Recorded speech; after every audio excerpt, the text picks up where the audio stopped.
హిందువుల ఇళ్లలోకి జరబడి మైనారిటీలుగా ఉన్నటువంటి హిందువుల్ని చాలా దారుణంగా హింసిస్తూ ఆడవాళ్ళ మీద మానభంగాలు చేస్తూ వాళ్ళ ఆస్తుల్ని దోచేస్తూ అలాగే వాళ్ళ ధన మాన ప్రాణ రక్షణ లేకుండా అక్కడ జరుగుతున్న దాడులు అక్కడ ప్రభుత్వం కనీసం వాటిని అదుపు చేయలేకుండా ఉంది.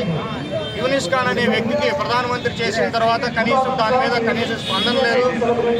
దౌర్భాగ్యకరమైన విషయం ఏంటంటే భారతదేశంలో హిందూయిజాన్ని ఇంతలా మనం ఆచరిస్తున్న తరుణంలో భారతదేశంలో కూడా పార్లమెంటు జరుగుతున్న సమయంలో కూడా కనీసం ఒక్క ఎంపీ కూడా దీని మీద స్పందించకపోవడం విచారకరం.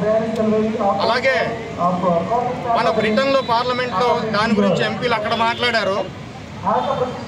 నిన్నగాక మొన్న జరిగినటువంటి అమెరికన్ ప్రెసిడెంట్కి ఎవరైతే గెలిచారో ట్రంప్ దాని గురించి ఉద్దేశించి బంగ్లాదేశ్లో జరుగుతున్న దాడులను ఆపాలని చెప్పేసి దాడులను ఖండిస్తూ ఆయన కూడా ఒక ప్రకటన చేశారు.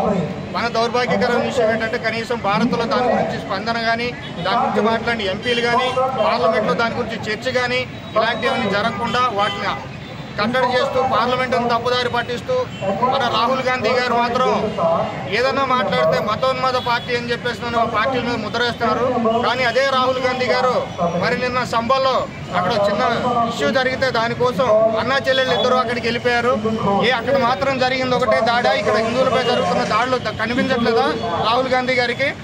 రాహుల్ గాంధీ గారు ఈ భారతదేశంలో ఉండట్లేదా? రాహుల్ గాంధీ గారికి హిందువులు ఓట్లు వేయట్లేదా?